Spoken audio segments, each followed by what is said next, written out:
عارضه انسان تکشاف یک بیماری بسیار کمیاب و نادر هستش و معمولاً در جوامع بسته و سنتی شایع هستش. اولین کلمه که یاد گرفت دختر همسایه اومده تو خونم و گفت دختر.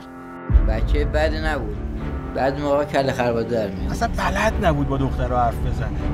این چیزها در کودکی رایجه، اما در بزرگسالی میتونه باعث مشکلاتی بشه. دوست دختری چی میتونم خودم ازش مطمئن بودم. اون تو پذیرایی میخوابید، منم توی اتاق خواب. هیچ اتفاقی بین ما نمیفته. بهش گفتم چیزی نشده که یه جوشه زده بیرون، میری دکتر درستش میکنه. بچه‌مو چشم زده بودم. از اون موقع هم دیگه به دکتر اطمینان نداشت. اطراخش پول در بیاریم برای خرج عملیش. اگه دکترش برگشته گفته به خاطر فشار اون شب بوده، به من هیچ ربطی نداره.